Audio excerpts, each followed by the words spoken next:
কি রে পোড়ামুখী, আমার মেয়েটা সেই কখন থেকে না খেয়ে বসে আছে, আর তুই কি না এখনো বসে বসে খুন্তি নাড়াচ্ছিস? এই তো মা, আমার রান্না প্রায় শেষের দিকে। তুমি যাও, আমি খাবার নিয়ে আসছি। হাত চালিয়ে রান্না কর, আমার মেয়েটা সেই কখন থেকে না খেয়ে বসে আছে। হ্যাঁ মা, তুমি কোনো চিন্তা করো না। তুমি দিদিকে নিয়ে খাবার ঘরে বসো, আমি এক্ষুনি আসছি।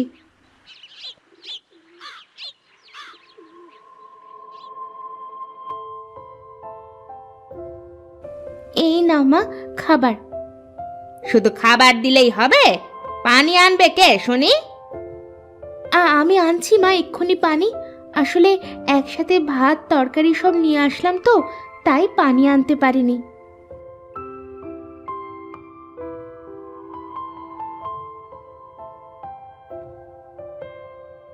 ঘরের মধ্যে দেখ, অনেকগুলো নোংরা জামা কাপড় আছে। জামা কাপড়গুলো কেচে নিয়ে তারপরে খেয়ে নিস। আচ্ছা মা।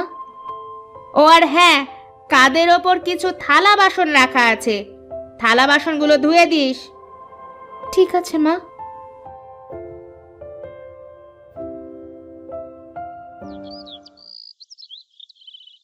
কি রে মা, তুই এত জামা কাপড় নিয়ে বসেছিস কেন? তোর মা কোথায়? আমার দিদি ঘরের মধ্যে খাচ্ছে। তা তুই খেয়েছিস তো মা?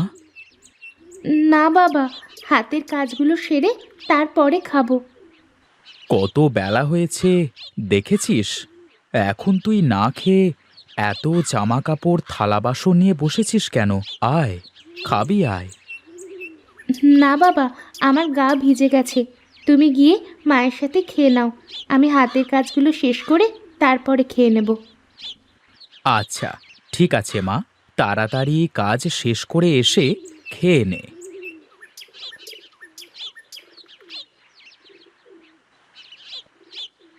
কি গো, তোমরা তো বসে বেশ খেয়ে নিচ্ছ, আর আমার ওই মা মরা বড় মেয়েটাকে দিয়ে এত খাটাখাটনি করাও কেন?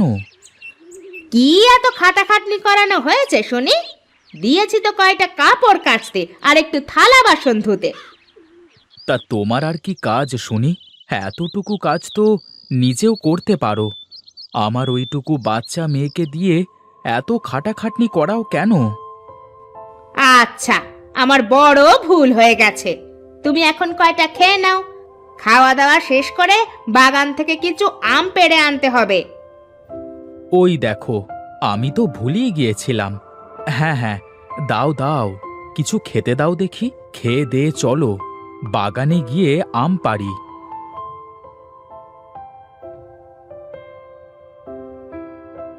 এই গাছগুলো আমার বাবা নিজের হাতে লাগিয়েছিলেন। সে যাবার আগে গাছগুলো মিনুকে দিয়ে গেছেন। দেখো দেখো, মিনুর গাছে কত আম ধরেছে। নাও, হয়েছে। এখন এসব কথা না শুনিয়ে আমগুলো পাড়ো তো দেখি।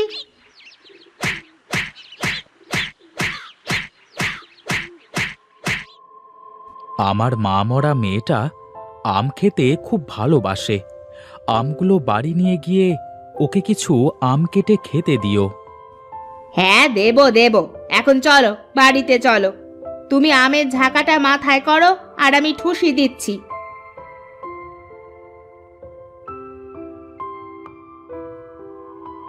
ও মা, আমাকে একটা আম দাও না গো মা, আমার আম খেতে খুব ভালো লাগে।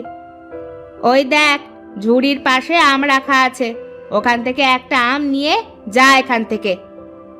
ঝুড়ির ভিতর কত ভালো ভালো আম রাখা আছে, ওখান থেকে একটা দাও না মা, নিচের আমগুলো তো নষ্ট আম। চুপচাপ যা দিচ্ছি তাই খেয়ে এখান থেকে চলে যা, আর তা না হলে এইটুকুও পাবি না। মা মা, আমাকে আম দাও। হ্যাঁ মা, এক্ষুনি দিচ্ছি। এই নে, পেট পুড়ে খা। তুমি আমাকে ছেড়ে কেন চলে গেলে মা? তুমি আমাকে কত ভালোবাসতে, আদর করে খাইয়ে দিতে। তোমার কথা আমার বড্ড মনে পড়ে মা। আমার সৎ মা আমাকে একটুও ভালোবাসে না, আমার উপর অনেক অত্যাচার করে। তুমি ফিরে এসো মা, তুমি ফিরে এসো।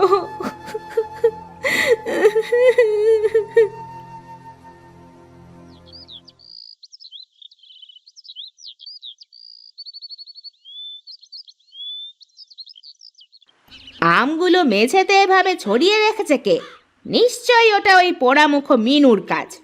কালকে আমি ওকে আম দিইনি, তাই ও এই কাজ করেছে। আজ ওর একদিন কি আমার একদিন। এই যে নবাবজাদি, আপনি এখনো পড়ে পড়ে ঘুমাচ্ছেন যে? কি কি হয়েছে মা? রান্নাঘরে আমগুলো এভাবে ছড়িয়ে আছে কেন? আমি তো ঘুমাচ্ছিলাম, আমি কি করে জানবো মা আমগুলো কে ছড়িয়েছে? তুমি একবার দিদিকে জিজ্ঞেস করে দেখো না, দিদি করেছে কিনা। কি, তোর এত বড় সাহস? তুই নিজে আম সরিয়ে এখন আমার মেয়েকে দোষ দিচ্ছিস? দাঁড়া, তোকে দেখাচ্ছি মজা। আমাকে মেরো না, আমাকে মেরো না মা, আমাকে মেরো না, আমার বড্ড লাগছে মা। বিশ্বাস করো আমি কোনো আম সরাইনি। আবার মিথ্যা কথা বলছিস? আজ তোকে মেরেই ফেলবো। মিথ্যেবাদী মেয়ে একটা! তুই এখনই আমার চোখের সামনে থেকে দূর হয়ে যা। তুই এই বাড়িতে আর কোনো দিন আসবি না।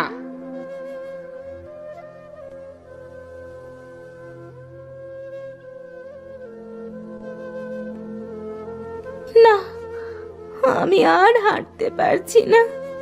যাই, ওই গাছের ছায়াটায় গিয়ে বসি।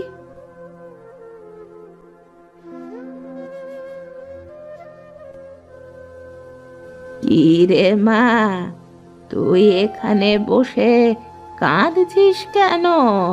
তোকে তো আগে এখানে দেখিনি। আমি অনেক দুঃখী গো বুড়িমা। আমার সৎ মা আমাকে বাড়ি থেকে বের করে দিয়েছে। আমার কোথাও যাওয়ার জায়গা নাই, তাই এখানে বসে আছি। তুই কাঁদিস না মা, তুই আমার সাথে আয়। তোমার সাথে কোথায় যাব? আমার বাড়িতে। এখন সন্ধ্যা হয়ে গেছে, এই রাস্তাটা একদমই ভালো না। এই পাশেই আমার বাড়ি, তুই আমার সাথে আমার বাড়িতে থাকবি, চল।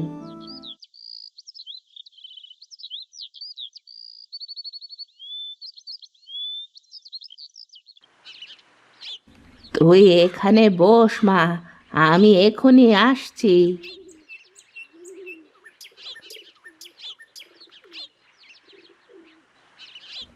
এই নে মা, এই আমগুলো খা। এগুলো আমার নিজের গাছের আম। আমগুলো খেতে অনেক মিষ্টি। জানো বুড়িমা, বাড়িতে আমার অনেক আম গাছ আছে। আম গাছগুলো আমার দাদু ভাই মারা যাওয়ার আগে আমাকে দিয়ে গিয়েছিলেন, কিন্তু আমার মা আমাকে একটাও আম খেতে দেয় না। তুই আমগুলো খেয়ে নে মা, তারপর আমি তোকে তোর বাড়িতে দিয়ে আসবো। না গো বুড়িমা, আমি আর ও বাড়িতে যাব না। তুই একবারও ভেবেছিস তোর বাবার কি হবে? বাবা তোকে নিয়ে কত চিন্তা করছে। হ্যাঁ গো, আমারও বাবার কথা বড্ড মনে পড়ছে। বাবা যে আমাকে অনেক ভালোবাসে। মিনু কোথায়? দেখছি না যে। দেখো কোথায় খেলতে বেরিয়েছে, আসার তো কোনো খোঁজ নেই। না বাবা, মা মিথ্যে কথা বলছে। মা সকালবেলা মিনুকে অনেক মেরেছে আর মিনুকে বাড়ি থেকে বেরিয়ে যেতে বলেছে। মিনু এখনো বাড়িতে ফেরেনি। কি, তোমার এত বড় স্পর্ধা? তুমি আমার মেয়েকে বাড়ি থেকে তাড়িয়ে দিয়েছো। এই জন্য আমি চেয়েছিলাম আর বিয়েই করব না। তোমাকে বিয়ে করে আমার বড্ড ভুল হয়েছে। তুমি এভাবে বলছো কেন? মিনু তো আমারও মেয়ে। আমি রাগের মাথায় ওকে বলেছি বাড়ি থেকে বেরিয়ে যেতে। আমি তো বুঝতে পারিনি যে ও বাড়ি ছেড়ে চলে যাবে সত্যি সত্যি। তুমি থামো, আর একটা কথা বলবে না। কে জানে আমার মা মরা মেয়েটা কোথায় গেছে, কোথায় কি করছে। যদি আমি মেয়েটাকে খুঁজে না পাই তাহলে দেখে নিও। তুই তুই কোথায় চলে গিয়েছিলিস মা? তাহলে কি তুমি মিনুর বাবা? তোমার বউ কেমন মানুষ গো? এইটুকু একটা মেয়ের ওপরে কেউ এমন অত্যাচার করে? আমারও তো একটা মেয়ে আছে। বাড়ির সব আম গাছ, সব সময় সহায় সম্পত্তির ভাগ তো মিনুর। আমার মেয়ের তো কিছুই নেই। তাহলে তুমি এই জন্য আমার সাথে খারাপ ব্যবহার করতে মা? আমার কোনো আমের ভাগ লাগবে না, কোনো সহায় সম্পত্তিও লাগবে না। আমার শুধু একটা মা লাগবে। দেখো দেখো, আমার মেয়েটার কাছ থেকে কিছু শেখো তুমি। আমার বড্ড ভুল হয়ে গেছে, তুই আমাকে ক্ষমা করে দে মা। আয় আয়, আমার বুকে আয় মা, আমার বুকে আয়।